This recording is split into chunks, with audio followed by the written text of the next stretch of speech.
Si on avait à parier sur les probabilités, elle favorise pour l'instant l'esprit critique. Et c'est vrai encore aujourd'hui. Stéphane Bureau. Bonjour Stéphane. Bonjour, j'allais dire Martin, excuse-moi, Mario. On s'est retrouvé en crise politique en France il y a quelques mois. On se demandait si le nouveau premier ministre, M. Bayrou, allait survivre le temps des fêtes, quelques semaines. Finalement, il a pu étirer ça un peu. Mais là, ce qui devait arriver arriva. Fin d'été, on est replongé en pleine crise politique. Oui, qu'il aura lui-même déclenché hier à la surprise générale. Il fallait voir le visage consterné de ses ministres qui ont probablement appris quelques minutes avant son annonce le sort qui leur était probablement réservé parce qu'il a décidé d'engager son gouvernement le 8 septembre prochain, dans 2 semaines pile poil, par un vote de confiance. Et la mathématique est implacable. Les partis d'opposition, c'est un gouvernement minoritaire, c'est un assemblage, un bricolage très fragile. Les partis d'opposition, les uns derrière les autres, depuis 24 heures, ont tous dit qu'ils voteraient contre le gouvernement de M. Bayrou. Mais c'était quoi son pari? C'était quoi la logique de son pari de demander un vote de confiance si t'as pas déjà avec au moins un des partis d'opposition une sorte de deal, là? Peut-être une manière de sortir élégamment et la tête haute, compte tenu que si ça ne se passait pas ou ça se passera pas le 8 septembre prochain, ça sera arrivé peu de temps après sur un éventuel vote sur le budget. On est dans un cas de figure où la crise financière guette la France. Il y a objectif de réduire substantiellement les déficits. Le déficit, c'était l'objectif annoncé de ce premier ministre qui a toujours fait du combat à la dette et au déficit le cœur de son discours. En 2007, quand il était lui-même candidat au présidentiel, François Bayrou disait, donc ça fait de ça 18 ans, la dette est un enjeu. Force est de constater que l'histoire lui a pas tout à fait donné raison parce que la France a continué à avancer, peut-être en ayant dépassé les limites du précipice, mais les forces de la gravité ont pas agi et la France s'est juste beaucoup plus endettée depuis. Et il y a un rendez-vous avec lequel le premier ministre sait qu'il sera difficile de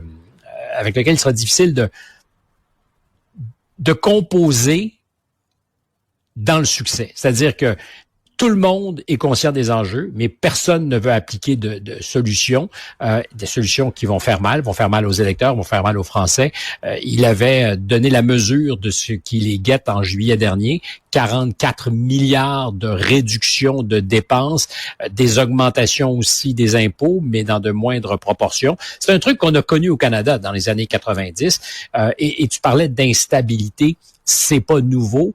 On a pensé, nous, pendant quelques années au Canada, justement, avec le gouvernement de M. Trudeau, que un gouvernement minoritaire, c'était pas optimal et que ça créait de l'incertitude. Il faut voir que l'été dernier, les Français n'avaient pas de gouvernement après des élections qui avaient été déclenchées par le président et qui ont donné une Assemblée nationale hyper fractionnée.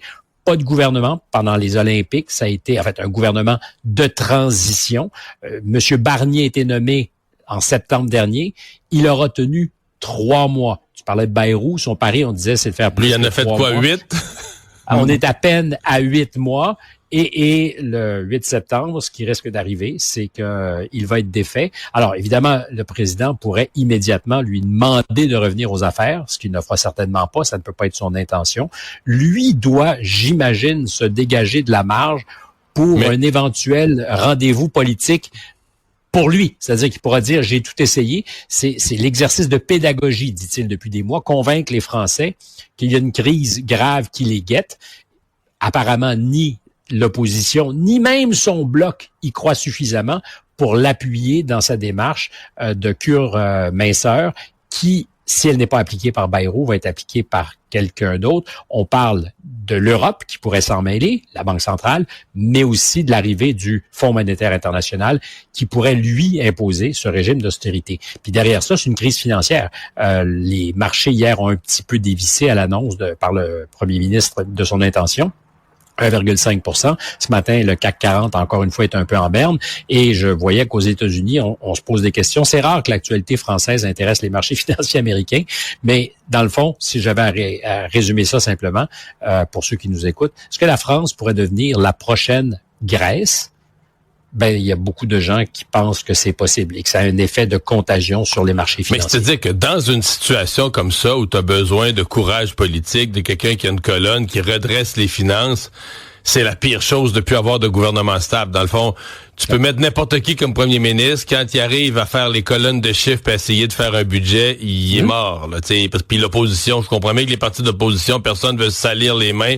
Tout le monde pense aux prochaines élections, aux prochaines présidentielles. Personne veut se salir les mains dans une vague de restrictions budgétaires. Fait que tu sais, c'est pas Jojo ce qui attend à l'avant. Il y a des gens dans l'opposition, autant à l'extrême gauche qu'à l'extrême droite, là, qui arrivent à la conclusion qu'il faudrait pas que Macron finisse son mandat, là, que Macron devrait démissionner, que ça va revenir. C'est vrai des ça? Insoumis. C'est en fait maintenant sur la table. Jean-Luc Mélenchon a parlé de la nécessité de destituer le président de la République. C'est très, très, très compliqué. En fait, il est plus facile en France d'amender la Constitution que de destituer un président. Il n'y a pas une mécanique, je dirais pas aussi simple que celle qu'on a connue aux États-Unis, parce que destituer un président aux États-Unis, c'est pas simple, mais la mécanique ici est encore probablement plus improbable.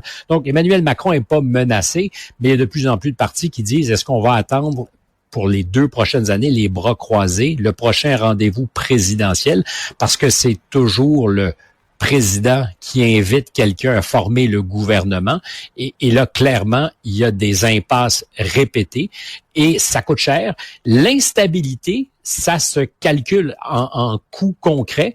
Le fait que l'été dernier, il n'y a pas eu de gouvernement, que Barnier n'a pas pu gouverner, n'a pas pu présenter son budget. Il n'y avait pas de budget en France jusqu'en février de cette année. Les Français ont vécu à coups de lois et de mesures spéciales pour permettre à l'exercice budgétaire de se faire.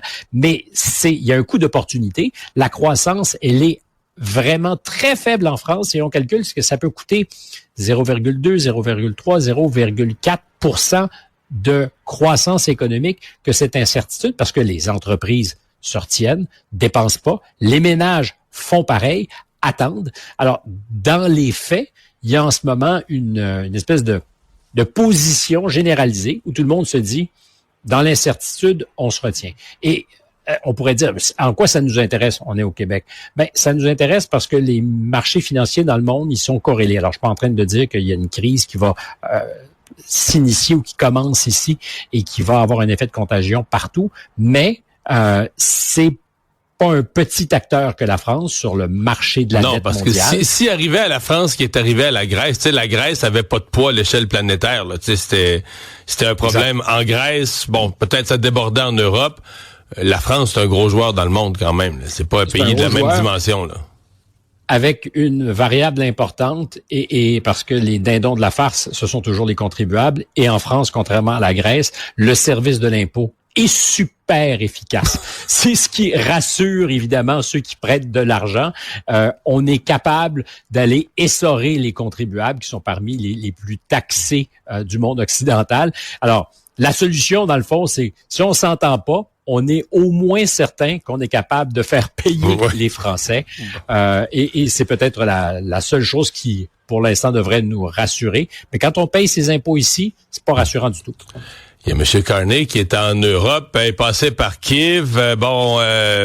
Toujours avec... Parce qu'on doit parler d'un espoir de paix. Là. Il me paraît bien menu à cette étape-ci. Là, aujourd'hui, il est en Allemagne. Il magasine des sous-marins pour le Canada.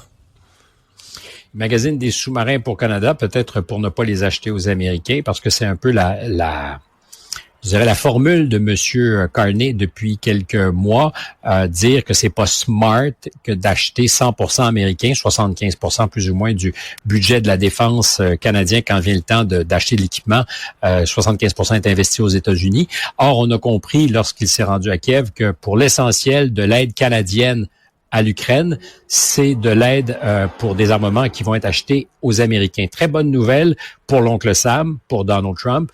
J'aime utiliser l'image de la liste de mariage. Alors on dira c'est un peu sombre compte tenu qu'on parle de guerre, mais c'est un peu ça, c'est-à-dire que l'Ukraine a une liste de mariage pour s'acheter toutes sortes d'équipements militaires dont ils ont besoin pour résister aux Russes. Et ces équipements, comme par hasard, sont pour l'essentiel des équipements américains qui ne sont plus financés par les Américains parce que Donald Trump a décidé de fermer le robinet là-dessus.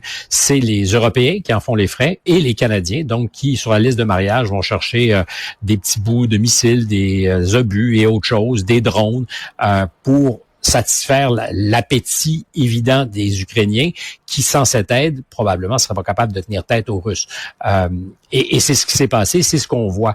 Tu disais espoir de paix, moi j'y crois de moins en moins. Je suis de ceux qui croient qu'il n'y aura pas de paix négociée, que ça va se jouer sur le front de la guerre et que c'est les armes qui auront le dernier mot jusqu'à ce que plus personne n'en ait envie, que ça va se stabiliser quelque part, comme plusieurs des conflits au 20e siècle, parce que c'est pas qu'on les oublie, mais ça s'est réglé comme ça. En 1953, entre les deux Corées, il n'y a pas d'entente de paix. Il y a une DMZ, une zone démilitarisée. C'est vrai à Chypre, en 1974, quand les Turcs sont intervenus pour résister aux coups de force des Chypriotes grecs qui voulaient prendre le contrôle de l'île, alors qu'il y avait une minorité turque. Il n'y a pas d'entente de paix entre les deux pays. On s'est arrêté à la ligne de combat. C'était vrai jusqu'à récemment sur la question du Haut-Karabakh, qui nous paraît aussi un conflit très, très lointain entre l'Arménie et l'Azerbaïdjan. Il se trouve que récemment, Donald Trump a un peu forcé les choses pour que les deux protagonistes s'entendent. Mais il y avait pas de paix. Il y avait rien qui ressemblait à ça. Et c'est vrai aussi entre l'Inde et le Pakistan. Il y a eu cette année, encore une fois, à la frontière, c'est la question du Cachemire qui achoppe.